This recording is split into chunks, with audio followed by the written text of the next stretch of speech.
Hello, everyone. I am yet again exceptionally pleased, and this time even more excited than usual, to welcome the creator of Mandel and now Fractally.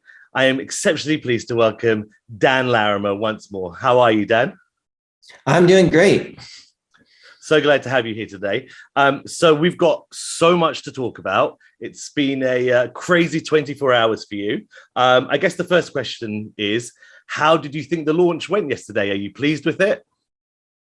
Yeah, I'm really pleased with it. I think that we communicated the ideas of fractal governance better than ever before. Yeah, everything went off exactly as planned, other than the premiere was 2 minutes late because I clicked the wrong option on YouTube. We can't all be perfect. Well, I'm gonna jump into the question straight away. What is Fractally, and why do you think it is an iterative improvement upon all your previous projects? Well, Fractally is an expression of decentralized governance, of community consensus building. It's the tools and the frameworks to allow people to build an economy and to collaborate. And since the very beginning of BitShares, and even before BitShares, my heart has always been on trying to solve this decentralized governance problem. How do we all work together to replace government? Government where it's taxes and violence and all those other things. And I've been working on that for like 15 years. So delegated proof of stake was my first attempt. It's token weighted voting.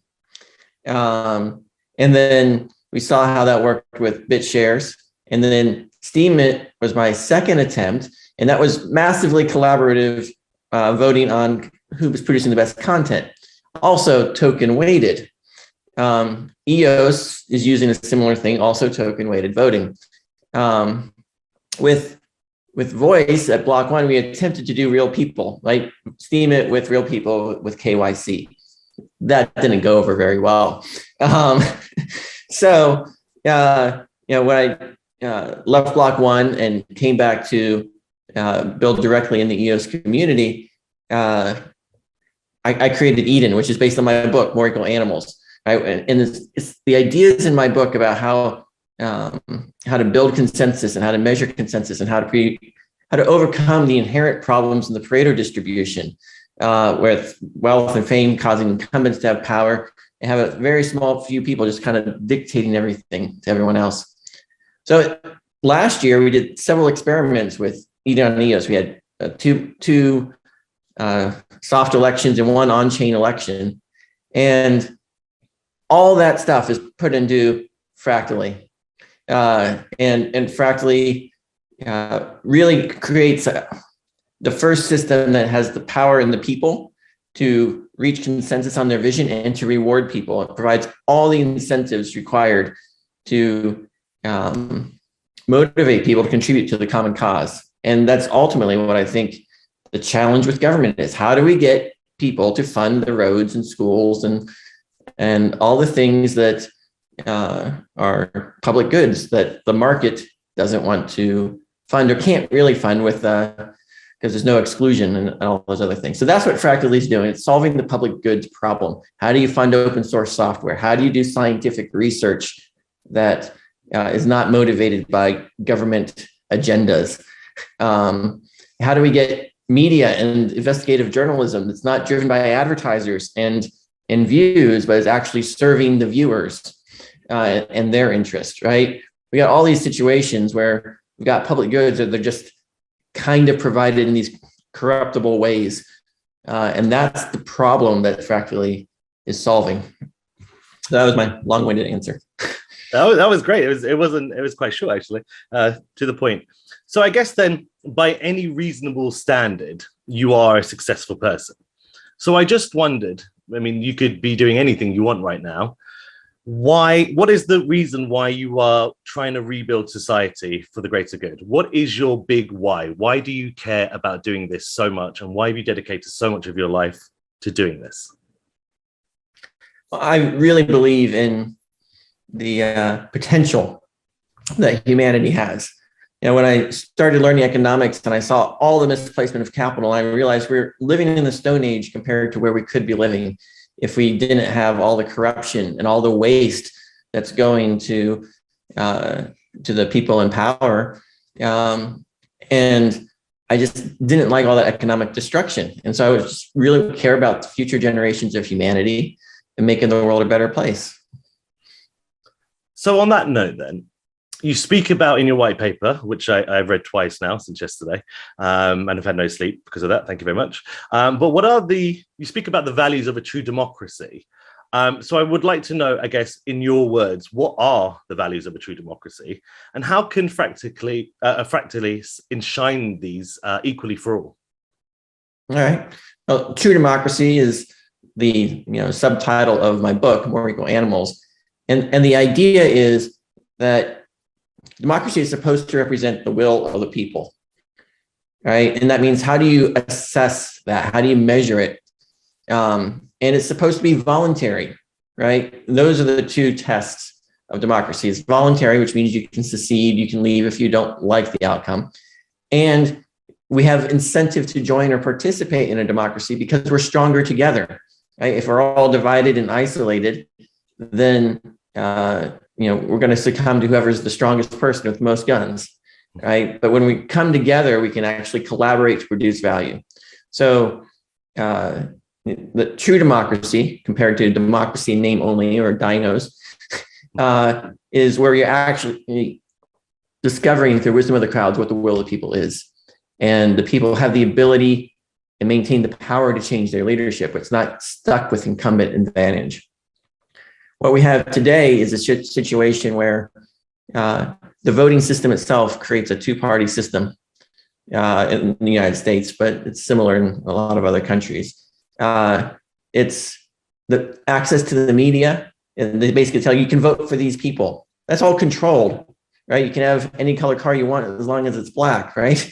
It's not real options. And so with the ideas of my book, More Equal Animals, and with the Fractally governance process, the best people can be discovered organically, and decisions are made as locally as possible.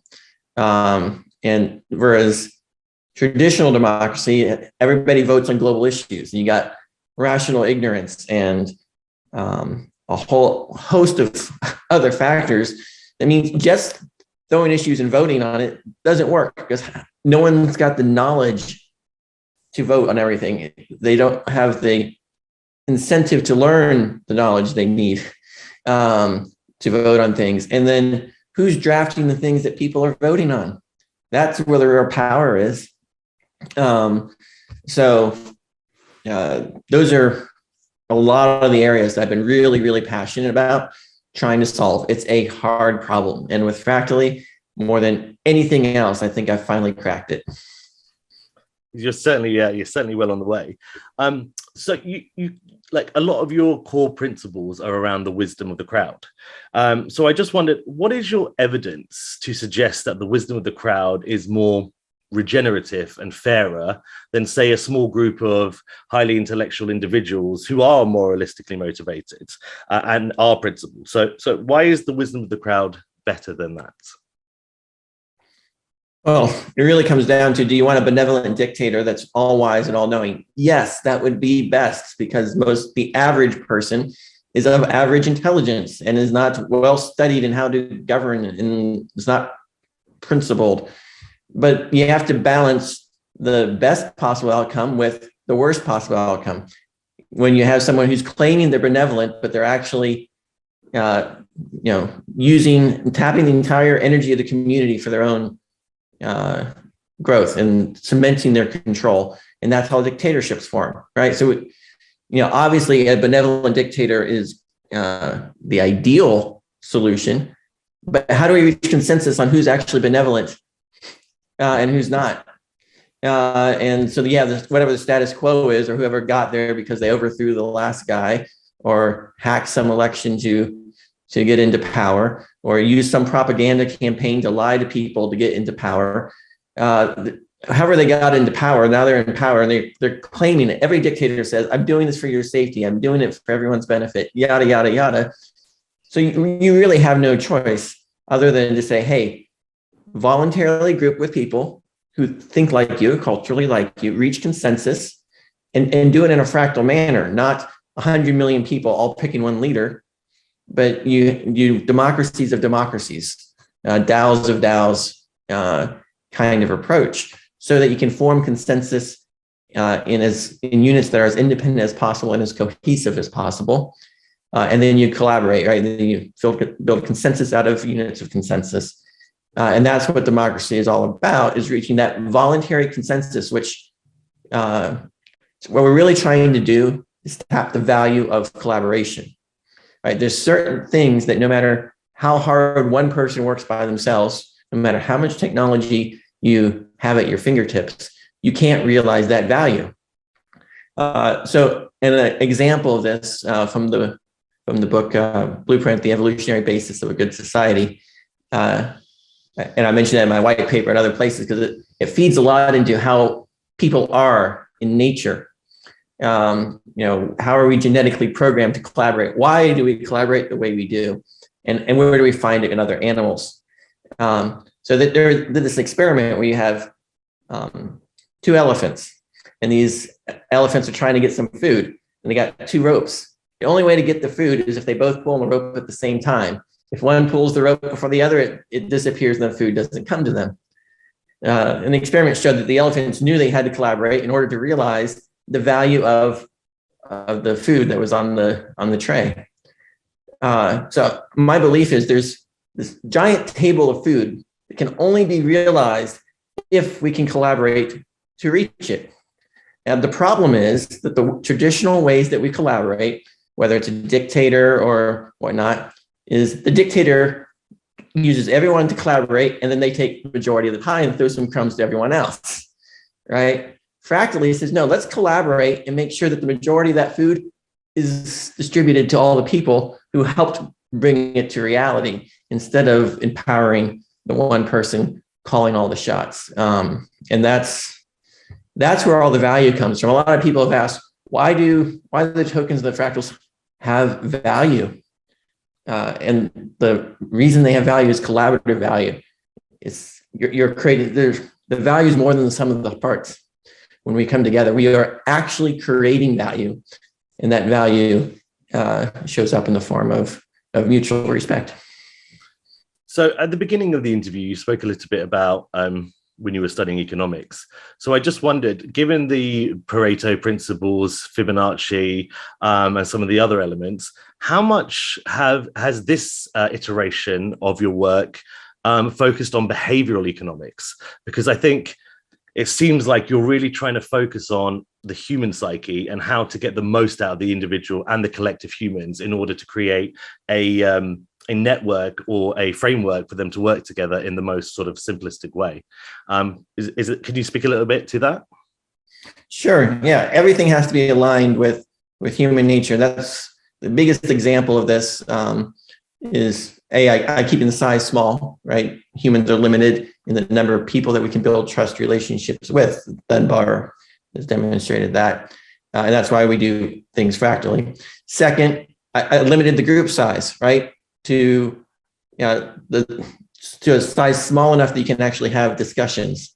If you go too big, then somebody's going to lead the meeting and everyone else is going to listen. It's not going to be collaborative or consensus building, right? And so there's been studies that demonstrate that you go beyond 5 or 6 people, it completely changes the nature of a meeting.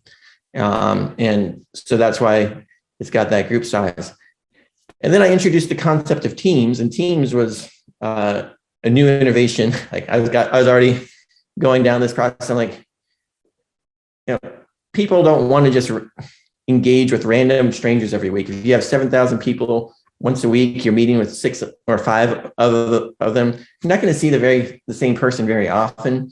You're not going to be able to build relationships, and people really want to build relationships with a close group of people, a tribe, if you will, or a family, or a small group.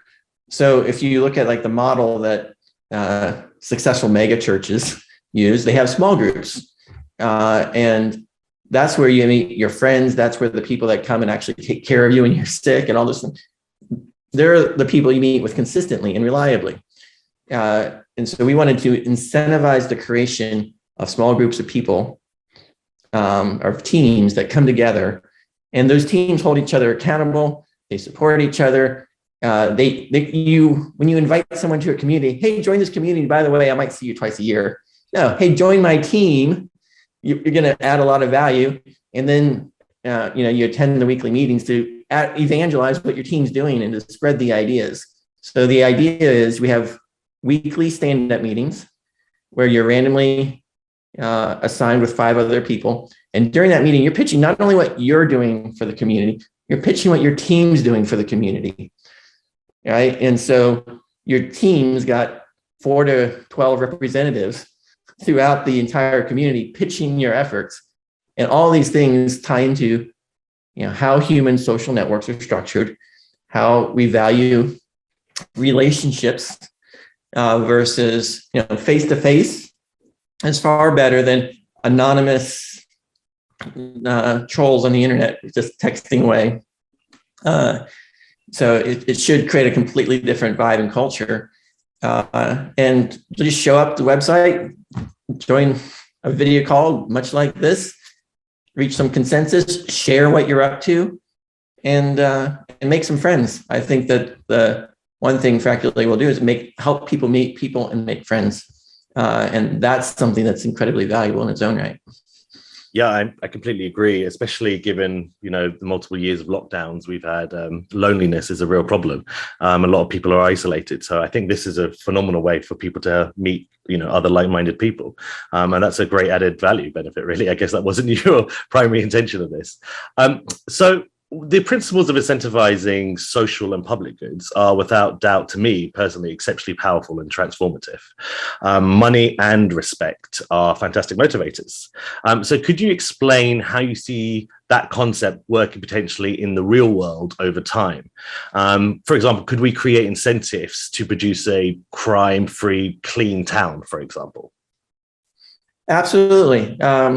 If you have enough people that value a clean town, for example, then every week you say, hey, what did you do to help clean up the town? Oh, I picked up trash along the road, or I paid someone to pick up trash along the road, or I put a air filter on my factory or something like that, right? And then people will say, well, who's doing the most to help keep the town clean? And then we're going to give them the most respect, the most value for doing that.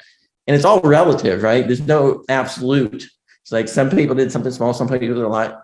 It's not like there's this exact dollar amount. It's just relative. You did twice as much as me. And that's all we're agreeing on. Does it have any market value? Well, maybe people seem to respect people that have done things. And that's a reason to do something for them. Oh, you helped clean up the town? Great. I'll do something for you. Oh, I do something for you. All right, you're going to give me some of the credit you earned for cleaning up the town.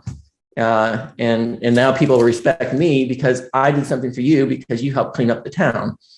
And then if everyone believes in the fairness and reasonableness of the process for allocating community money, then societies thrive. When governments start printing money and giving it to all their friends to fund wars and to shut out competition and pick the winners and losers, people lose faith in the currency and systems collapse.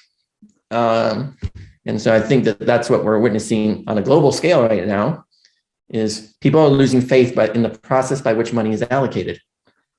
And therefore they don't respect the money, and therefore the money loses value because it's giving too much power to the people who print the money and not power to the people who are doing the work. So then can you talk to us a little bit more about the respect, or the principle of respect in the white paper, the respect token, if I may?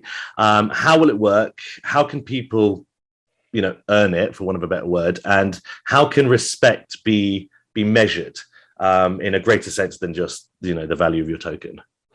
Okay. Well, respect really means to value something. right? All property rights. If I, acknowledge that microphone in front of you is yours, I'm respecting you and I'm valuing you by not trying to steal your microphone from you. Okay. So all property rights is a sign of respect for one person to another. And when we trade or we barter, that's just an exchange of that. So, when you do something altruistically for someone, right, or for the community as a whole, how do we track that? How do we measure that? How do we reach consensus on it, right? So all property rights are just a form of consensus. All of society agrees that's your microphone, right? We all agree this is your house. And if we didn't agree, then you wouldn't be able to hold on to your microphone in your house for very long. So that's the definition of property and respect. And so we created a point system where, hey, we're going to reach consensus on how the relative value of what each person has done for the community as a whole.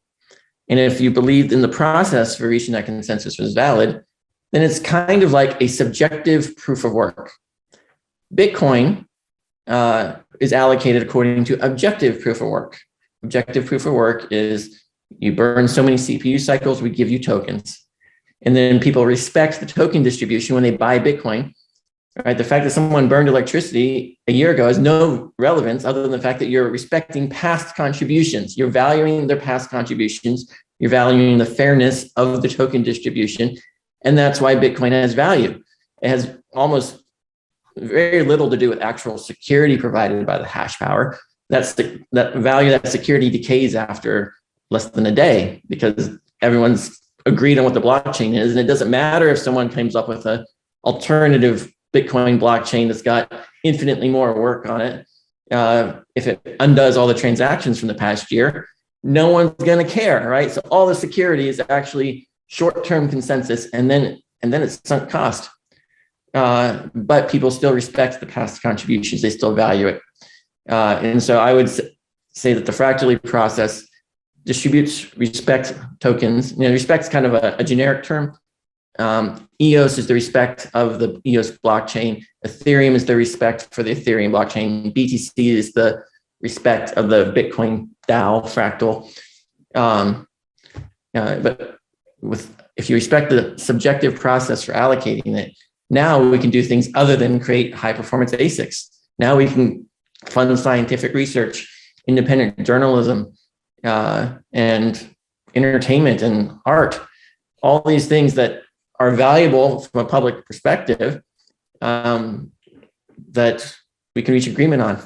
And if you want to say you wanted to support the creation of more artwork, buy the art token, right? And what's that going to do? Well, that's showing respect to the people who are producing in the art community, right? In the art fractal. And that's growing the value of it. So if you wanted to support public goods, rather than donating to some charity, buy the token of some fractal, stake in that fractal, provide liquidity to that fractal. And by doing so, you're actually making a difference in the world. So on the you describe the typical leadership structure today as a pyramid shape, with 1% controlling 51% of the votes, therefore effectively controlling 100% of the company or the influence of that company or country or whatever it may be. So it's a narrow leadership but a wide workforce, which is rationalized by the Pareto distribution model, with values and vision flowing down and 80% of the profits distributed to just 20% of the workforce. But isn't it true to a certain degree, and this is obviously not always the case, but the value that these top 20% might bring to that organization in terms of risk tolerance, but also in terms of intellectual capability, is far greater than, say, the workforce individuals. So I just wondered, are we in danger of stifling motivation if we over-reward? No, let me put it a different way. Are we in danger of stifling motivation if we under-reward those who take the most risks? So risk is a factor that was not addressed directly in what I was saying. Obviously, if I am funding all of the employees, I'm taking the risk of whether or not they actually produce value, right? They're getting guaranteed returns, and I'm getting the risk reward upside of the value they produce. And that's a trade that a lot of people make because they don't have confidence, right? They want the sure thing. And so in exchange for the sure thing, they give away their power and their surplus value to the people that are taking the risk. And there's nothing wrong with that model for individual companies. They're really just an extension of a person, right? I've got a company, I'm employing a bunch of people, and that's okay. That's one person amplifying their power by trading with other people, and they're earning their respect from it. But when those systems get so big that one person has millions of workers under them, right? Or you got hundreds of millions of people all on Twitter and Facebook, and you got that same pyramid structure, it breaks down. It's no longer about risk reward. It's about somebody exploiting other people's dependence. There's lots of situations, particularly in the provision of public goods, where you don't want that. You don't want the king getting all the profits just because he happens to be the best leader, right? It's the purpose there is to empower the people to chart their own course in life. And I think a lot of people don't value their importance of their own independence. And I know not everyone can be independent, right? There are frail people that depend on others to take care of them. People vary in intelligence. Some people can be entrepreneurs, and some people can barely show up and do a manual job, but that doesn't require them to think, right? And society needs to provide a role for the entire spectrum of human capabilities. And so anyway, a lot of entrepreneurs tend to be biased that everyone should be an entrepreneur. And a lot of other people say, other people say, well, everyone should just do whatever it is that you're doing. You think everyone should just be like you, and that's natural. But the problem is, if you have a whole bunch of lemmings out there, right? Minions, maybe let's call them minions.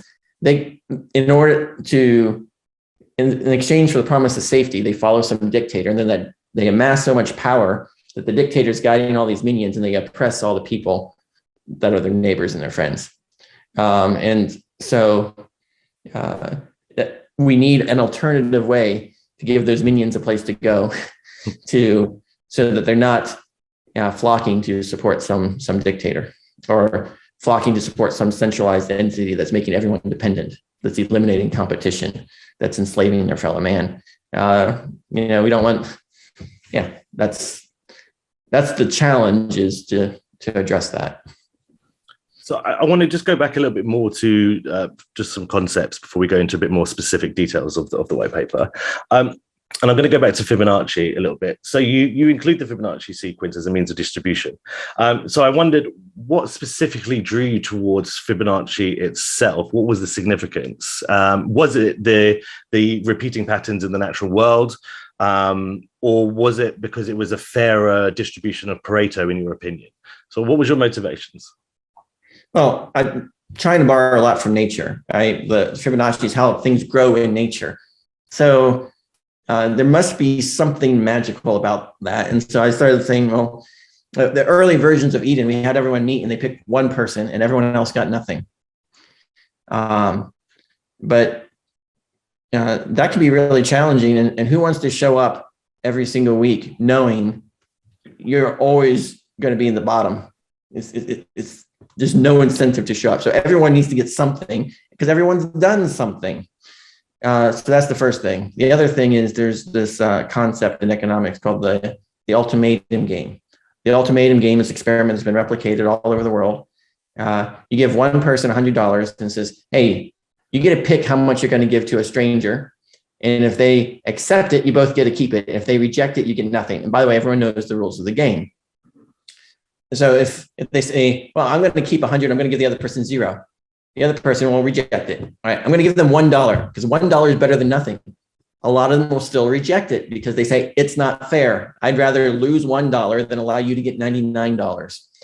And what you find is that people routinely reject things below $30 to $40 because it's just not fair. Now, it varies from culture to culture. Some cultures actually give 60 and only keep 40. But in some cultures, we'll accept $1. But in general, it starts to break down below that. Now, if you look at the Fibonacci distribution there, that's Fibonacci, 60-40 allocation there.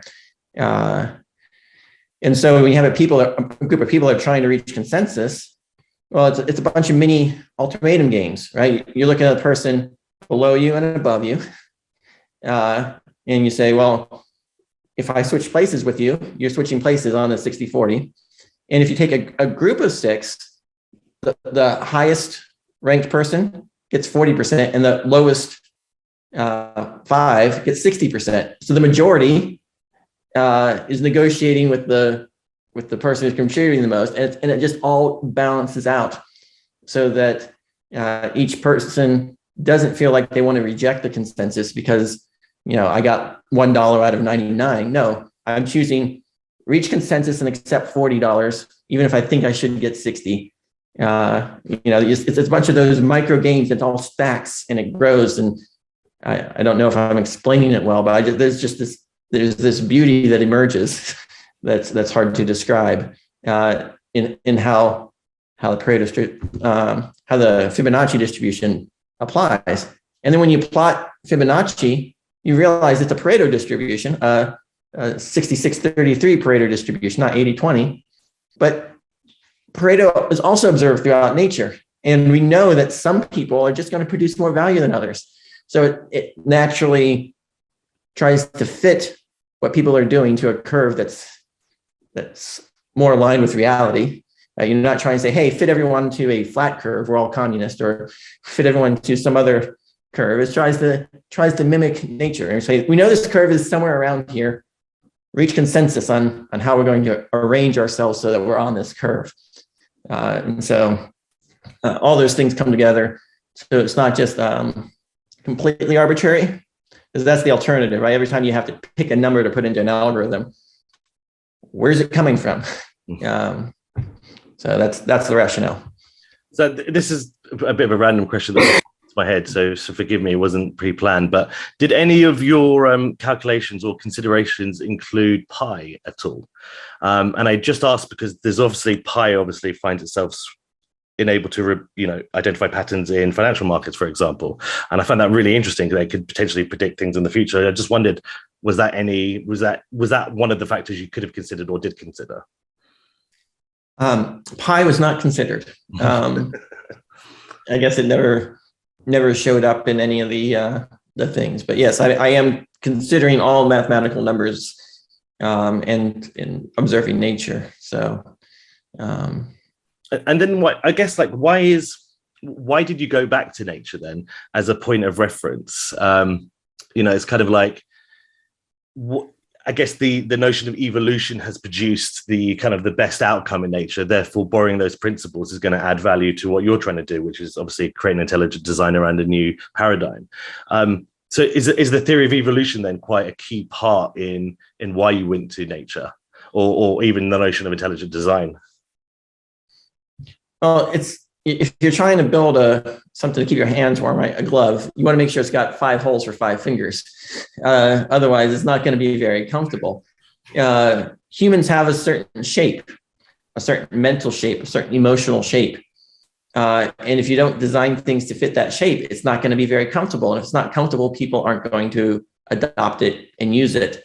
And so humans evolved. And what Blueprint, the evolutionary basis of a good society, is saying is that we were actually adapted to social collaborative behavior more so than our physical environment. Our social environment is more important to our survival, right? And so we're kind of evolving together, and we've adopted these strategies, and everything from spiteful behavior to altruism. they all play roles and they're all part of the success. And in fact, there's a yin and yang to it where you need both sides because they evolve together. The good and the bad evolve together. And so trying to factor those things in is all about creating a market that actually fits the customer, right? A lot of utopian solutions say, hey, everyone should be equal. Let's try to force everyone to be equal, right? And that's where you get communism, and you get some dictator there that tries to make sure everyone's economically equal at zero. And meanwhile, they've got all the power, right? They're not equal in power. The dictator's got the power. Right? That's what communism is. We're all economically equal. But by the way, in order to enforce that, give me all the power.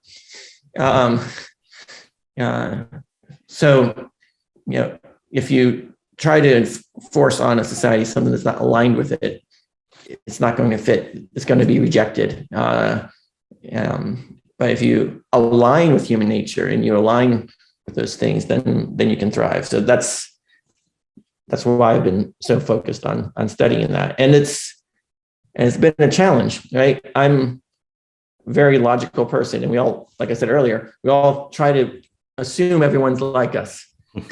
But the reality is that a lot of people are extremely emotional people. There are people that have varying degrees of intelligence, different life experiences. And so what's obvious to me is not necessarily obvious to other people, and vice versa. What's obvious to other people is not obvious to me. So there's been a lot of growth over the course of my career and just trying to learn, maybe other people are onto something. Let's incorporate that. So then, Dan, why does altruism make us feel good? Why does our brain reward altruism or doing good for others with a dopamine hit, effectively? Why are we ingrained to want to do good or to help others? Because it's a critical component to the success of small groups of people, right? The people that have been altruistic, they save their entire town, right? They give up their life so that their town can survive. And how does that all equate? The book I've been talking about addresses this very subject of like, why did altruism evolve? It's a thing, and that's why I think Fractally will work, because what we're saying is, hey, do something altruistic for the community, and the community will return the respect, right? There's a relationship between the individual and a community, right? And that needs to be in balance. It needs to be in harmony. If you take a lot of hardline anarcho-capitalists, it's all about the individual. The community can go to hell, right? Me. And then if you go to the communist approach, the individual doesn't matter. It's all about the community. The individual can go to hell, right? Get with the program, conform, or die, right? Those are the two extremes. Both extremes fail, right? Because a human cannot survive by themselves in nature. You need a community. You need to collaborate to get all that collaborative value that we were talking about, right? The food that the elephants have to work together to achieve. So we have to collaborate, and we have to collaborate in such a manner that respects the individual. And the individual has to respect the community. And if you don't have that synergy, then things break down. And so Fractally tries to find that balance where they say, hey, we're going to reach consensus as the community on who to respect, who's doing things for the community, who's being altruistic, doing things for the public good. We're going to reach consensus on that. And then the individual is going to say, you know what, I'm going to value the community's opinion. All right. And when you value the community's opinion, then the community's currency, the respect, grows in value. And that's actually an interesting aspect of how I've defined things. Because we're so ingrained in thinking property, this is mine, right? And the biggest example is you think of it as my reputation. You don't have the right to smear my reputation. Well, actually, my reputation is everyone else's opinion of me. I don't get to tell everyone what to think about me. I don't own their minds, right? But we think of reputation as ours. Well, we think of money as ours and property as ours, but really it's everyone else's opinion about what should be ours. Now, if everyone else is arbitrary and making up crazy rules and taking things and whatnot, we won't respect their opinion. We're saying, you guys are a bunch of communists taking from me and giving other people. That doesn't work for me. I can't trust the community. I do something for them. I work hard and they take my hard work and my labor. I'm not being respected by the community, so I'm not going to respect the community.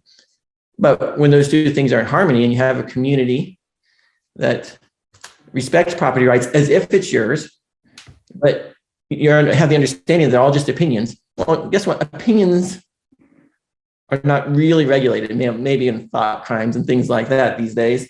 But in principle, if you change your opinion about me, I haven't received value. I haven't lost value. Or maybe subjectively I've lost value, but you haven't paid me anything. It's not a security. It's not a wealth transfer, right? In any sense of the word. So by recognizing the truth that all property, whether it's Bitcoin or dollars or real estate, is consensus. It's a sign of respect. And all society collaboration is made possible when we can reach consensus voluntarily on who owns what, and then respect that ownership.